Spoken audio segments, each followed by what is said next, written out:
What is up, guys? It is NGS and everything back again for our motorcycle part of our channel, and today we are going to be talking about the painting side. Now, in a part of my video, part of the main series, where we it's going to be I don't know if I've actually fully explained it in detail yet, but essentially what the main series is going to be, it's going to be one long video edited from beginning to start over the 3 months of the entire build, every single stage. And it's all gonna kind of be edited into one big long video, right? It's gonna have parts to it, but it's all gonna be edited into one video and then separated into like 2 or 3 parts, because it will probably be a couple hours long depending on how I edit it. But then there are other things we're doing, like painting the bikes, ordering the parts, doing particular things like JV welding my mirrors together, stuff that happens on the side that are kind of not necessarily a part of the main series. They're going to be kind of happening in the background, but I still wanted to go in depth about it because I thought it'd be a good opportunity to explain what I'm doing, and I thought it'd also be a good opportunity just in general to elaborate on the fact that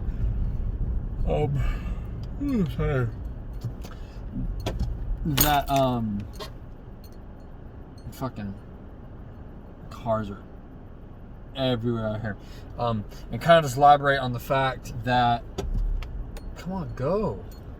I'm so sorry. Fucking one of the downsides of doing this stuff, I don't have a lot of free time, so I have to do this kind of while I'm driving.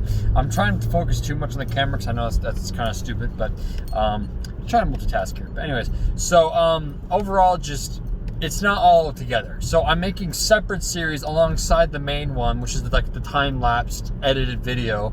It's going to show from beginning to end about all the different things that took a lot of time that weren't a part of the main project that I figured I could make videos about also, which would be kind of instructional, informational, and just kind of instructional, kind of just teaching you certain things about it, and also just so you can see the process.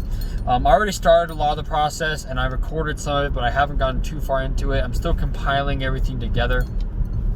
But that itself is going to be an edited one giant video. It's going to involve multiple different clips. That's going to be separate from the main series. It's going to kind of be a part of it.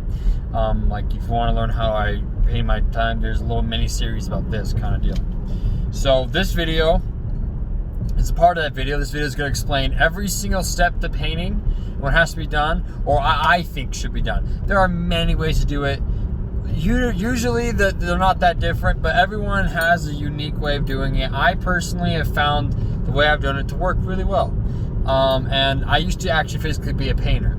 So the first thing I'll say is that if you've ever drywalled or painted anything in your life, the process is actually very similar to actual drywall and like mudding like wall joint compound onto wall and then,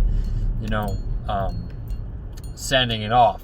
It's actually very similar. In fact, it's so similar, sometimes it's kind of scary. So we'll get down to this. Anyways, this is kind of like I don't know how you say it, like an instructional video about how to do it, where we're going to talk about the steps, and then when we have time, and then once we talk about it, then I'm going to show you a time lapse of the entire process that will show each step we talked about in one portion of the video. So there'll be this video, and then it's going to cut over to the next video and explain all that. So first thing we're going to talk about before we get into the steps, the different steps you're going to want to take, is if you have experience painting, it is definitely nice, but you don't have to be an expert. But this is going to be a method using spray cans. I'm not going to be getting the really expensive fucking fancy ass equipment to spray it like all full on professionally. I personally believe that it is not necessarily required, and I've done some work with spray cans, and let me tell you, if you know what you're doing, it actually looks sometimes on par with the really high-tech professional stuff, and you save yourself about like $300-400. So realistically, it's a steal. Now, what I'm doing, you don't want to say that much money because I'm painting almost all my plastics, my bike. But if you were just painting like your helmet or a fender or a piece of plastic or whatever, just an accent piece, cake. But if you're going to spend a lot, it's still going to be cheaper than sending everything into a shop, but you're still going to spend some money. Don't act like you're not spending money, because there's a lot of processes if you want to do it right. Now, through the process of doing this, there'll be a point where you can stop and just leave it alone. It'll be good. Or if you want to go the extra mile, you can even polish it and make it look really good. But there's a certain line where if you got a budget, you can go to this point and kind of just stop. With that being said, without further ado, let's get into it. I can't tell you the exact prices because everywhere is different. Every price varies from state to store, but I'd say for primer, paint, and sandpaper, you're gonna need about, I'd say maybe $50 max. Okay, and if you want to go the extra mile, I'd say maybe $65 to $70. So $70. I think that's pretty reasonable. That's kind of highballing it, but depending on what you're trying to do, you might need more paint. But I think that's pretty damn generous. I mean, I think with $70 you could probably even cover like half a car. So realistically, you're doing good. The good news is with sport bikes, you don't really have a whole lot of surface area to paint, so it's not like you need a crazy amount of paint, but you want to make sure you have enough in case you want to do another layer, or if you need more because the other layers keep bleeding through and it doesn't turn out good, or you have to restart all over from scratch if you screw up. So keep that in mind. Okay, so step one. Let's start with step one. So step one is really the simplest step, but it has two different ways you can go about it. So step one for non-painted products. So let's say you bought a brand new piece of plastic for your sport bike, straight from the factory. No paint on it whatsoever. It's just basic, right? Just basic plastic. No paint, nothing. This typically will not need a lot of prep work. Now this is basically the prep work, right? Before we start actually getting the paint, step one is prep. So with plastic that is not painted with a coat, and is nice and smooth, you're typically good to go. You're going to want to make sure it's clean, no grease, no oil on it. Make sure it's nice and clean and nice and smooth to the touch, and it's not dirty. If you knock out all these things, you will be good. In fact, you won't actually have a problem.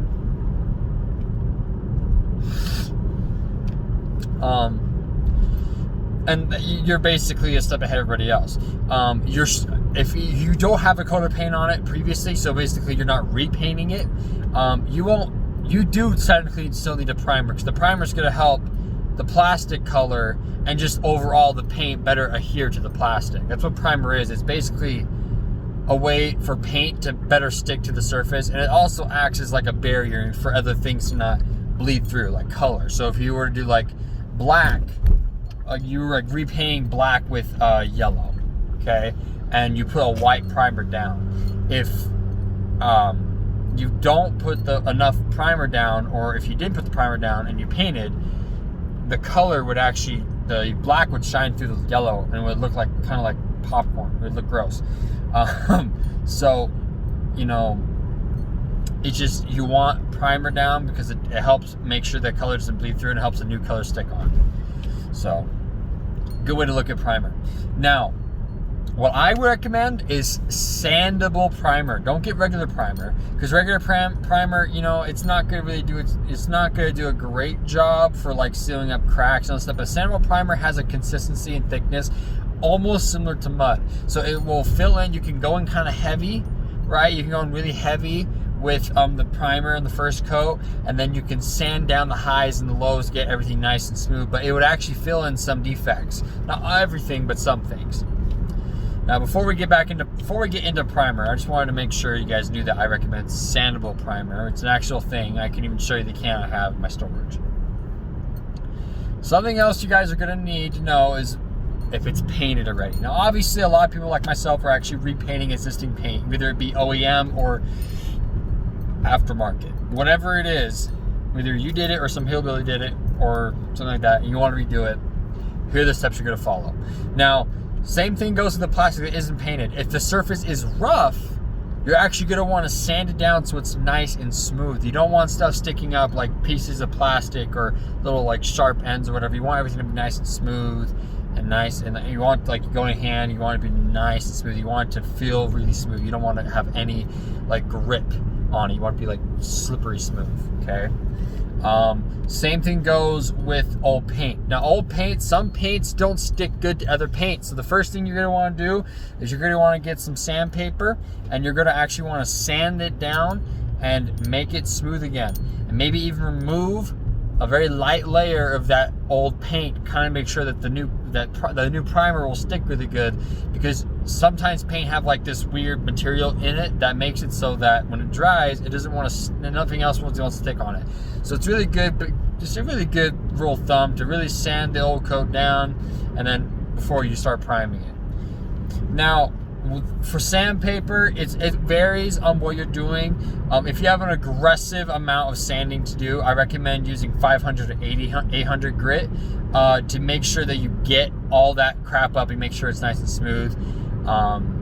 Maybe 800 grit versus 500, so you don't like destroy the tank and scratch the metal. You're just trying to smooth the surface and make sure you get rid of any defects, and make sure you kind of get rid of up some of the old paint, so it, you can see some scuff marks on it. That's good, because you want to make sure that you're kind of removing some of the top layer of paint. That way everything else will it has something to grab onto, essentially. Once you do that, it's pretty simple. You can also do it with 1500 grit sandpaper. It's just not as effective because it's not as aggressive as 800 grit or 500 grit sandpaper. But overall, you're probably going to want to get 800 grit sandpaper, 1500 grit, and then 2000 grit sandpaper. Those are the grits you're going to want to have. And I recommend just getting like a pack of all of them and just keeping them on hand, because sandpaper is nice to have for various different applications. So the first thing we're going to talk about when it comes to sanding is, obviously you're trying to remove all the layers of paint. You're not trying to like scratch up the plastic, but you're just trying to make sure it's nice and smooth. Once everything's nice and smooth and clean, you have to make sure everything's degreased and clean. The painted plastic or metal and the unpainted metal or plastic all needs to be really clean and degreased. Once you've done that and everything's nice and good, and you even use some special bike plastic cleaning compounds if you can find that, whatever you gotta do, boo, figure it out. You'll get it. Once you get it though, that comes the next part. So now you can start laying down your sandable primer. Now, realistically, you don't want to go with a really heavy coat. This isn't going to be the paint, so you're just trying to get a basic coat over the whole thing. For unpainted plastic, just a nice light coat will do the job. You don't need to go heavy. On painted plastic, I recommend going a little bit heavier after you sanded it to make sure you cover up the sanded spots that may have revealed, like you may have gone too deep with some paint, and to cover up the scuff marks, and to really get a nice good coat on there, so it seals to the paint, right? That's what you're gonna want. Now, despite this, 9 times out of 10, you still want to do a light coat. So you just go a little bit heavier with paint, the painted piece of plastic or metal. Rule of thumb is, don't go crazy. Primer is not the primer, like the final color. It's not supposed to look good. Remember, this is just a base for all the other colors to go on top of. There's no point in going crazy with primer. You should typically only primer once, and then once you prime it once, that's it.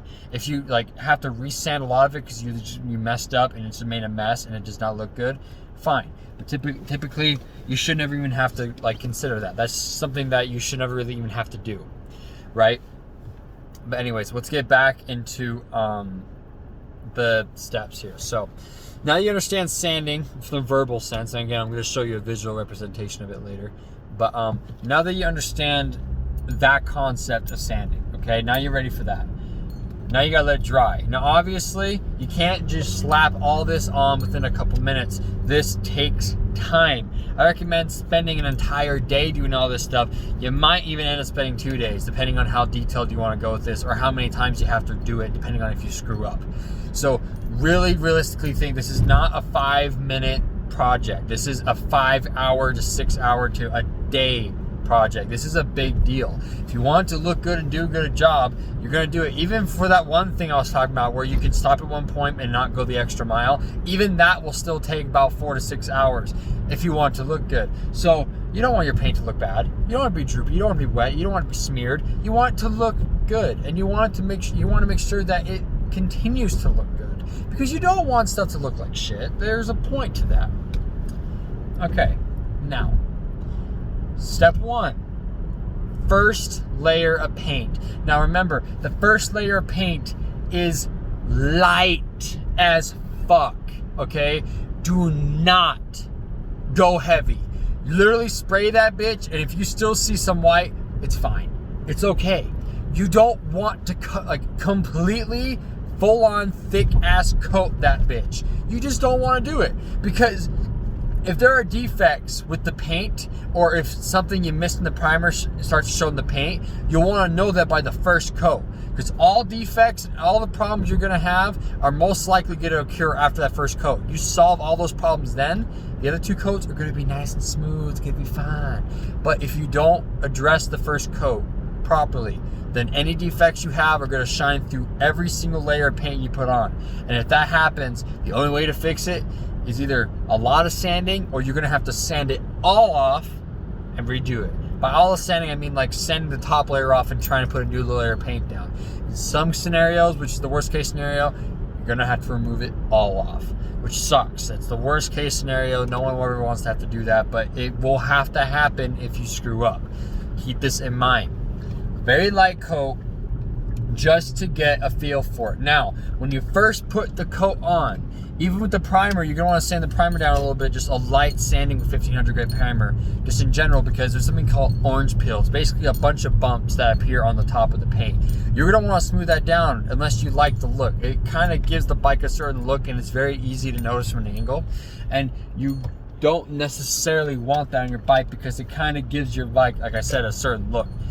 And it doesn't turn out very good at the very end as the end product. Now that we're parked, I can properly do this video. Now, overall, what you're looking at is just a base, very thin, but you want to cover everything. But a nice full cover, thin layer of the first coat of paint, and you're gonna want to sand down any imperfections. Once it's nice and smooth, and you're good, let it dry. I give that like an hour. Make sure it's fully fucking dry. Make sure that it doesn't feel sticky, doesn't feel moist. It's gonna smell like wet paint for a while, but that's normal. It's probably because where you're doing it probably isn't well ventilated. If it's well ventilated, you probably won't have that much of a problem. Now, next step is the second layer of paint. The second layer of paint, this one you're gonna want to go on just a normal thickness. You don't want to go on light or heavy. You just want to do a nice, good coat. This is going to be covering up anything. In this coat, you should not see any primer, any other color at all. If this coat looks good enough, you can be done. You can move on, or you can be finished. If you want extra protection against rock chips, if you want extra protection against rock chips and paint peeling or fading, maybe you put a third layer on. But if you don't care about that and you just want to get this sucker painted so that you can like sell it or whatever, this is where you'd stop. Make it sure it's a nice good coat, you're good. If you want your paint to last, and sometimes if certain colors will still bleed through, and that's why you have the third coat. The third coat of paint, not primer, paint. Remember that. If you're still on primer, we've lost you. Make sure that you put a nice, and kind of, again, another thin coat, but you kind of want to go heavy on spots. So this is called touch up. This is where basically, if there's like a bunch of spots on it that show the color like very faintly, but everything else looks good, you can do a light coat over everything and then slightly heavier on those spots. And then as long as it's all done around the same time, it will blend into a nice even coat. It won't look weird. Overall, just a nice inner even coat, you should be good. At this point, you are now safe to do what you want. You now have a fully painted everything. If you're really good, really strong, make sure you let it dry for a couple hours, you should be good to go. But if you want to go the extra mile, if you want your bike to look showroom, if you want to look really good, the next and final step to this is the clear coat and polish. Now, clear coat is basically, it's like paint, but it's clear like glass, so you can see through it. The whole point is actually a little thin layer of protection. It's like It's like invisible, not invisible. It's like clear see-through gel that lays on top of the paint and protects it from all kinds of damage, right? This is where you're gonna need your 2000 grit sandpaper. This is the only time you're gonna need it. Once the third layer is good and there's no orange peel on it and everything's sanded, if it does have orange peel, because sometimes the third layer can still have it, and everything looks really good and you're ready to go, then you can clear coat it. Spray a good, nice, even clear coat on. If you want, you can put multiple layers of clear coat so it's nice and thick, but don't do too much because it will look weird. Once you get a nice, good clear coat, kind of just like the second layer of paint, then you're gonna actually make sure there's no dirt, debris in there. Because if there's dirt and debris, you get your 2000 grit sandpaper, which is a very fine grit, so it will not rub the paint off. And you're gonna lightly sand areas with defects or dirt or debris in it so that everything looks really clean. You use 2000 grit because it's less likely to damage the paint job, and it'll just basically scuff up the area you need to. And you're less likely to actually have paint show up on your sandpaper when you're doing this. If you have no imperfections, or if you do, put another coat back over the area you cleaned and you re-scuffed, and everything should look good. Now you can polish. Now polishing is the easiest step, and it's also the last step. The only thing you're gonna really need to do for this step is get a basic polish agent designed particularly for paint. And just either it can be a paste, it can be like a wax, whatever.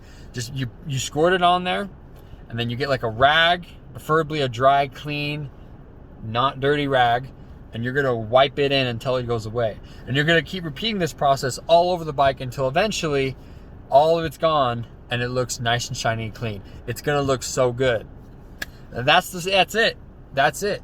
Now there's a little bit more prep involved in, like, you know, how to hang the pieces to paint them, how to get like a temporary like paint booth so you can do it efficiently.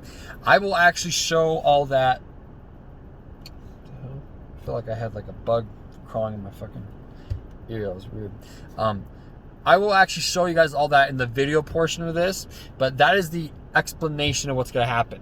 Now you guys are going to be transported to a time-lapse video where I'm going to record the entire process of the sanding, the painting, the priming, the clear coat, the polishing, the paint booth setup, all that in one giant long video that's going to be squished into, hopefully I can get it in like maybe 40-50 minutes. It's basically like an hour-long video of showing the entire time-lapse process. It's going to be a lot of fun, and I'm super excited with you. But I hope that wasn't easy. I hope I made that really simple. A lot of this will make a lot more sense once you see me do it, but this is just the explanation portion. And then so I'm not talking over it. I'm going to turn some music on, get the time-lapse going, and start showing you guys the other process, and then stop it and add some commentary in here and there to explain things that I may have forgotten in this part of the video or for the paint booth setup. But that's it, guys. Hope you guys enjoyed this first part of the video. Now here comes the time-lapse. I hope you guys enjoyed it. I hope you guys do enjoy it. I hope you guys enjoyed everything we're doing. This is a ton of fun for me. I'm super excited to do this with you guys. So stay tuned for more content. Fucking sounded British. Stay tuned for more content, not contact. Yeah, I'm gonna touch you. Get over here. No.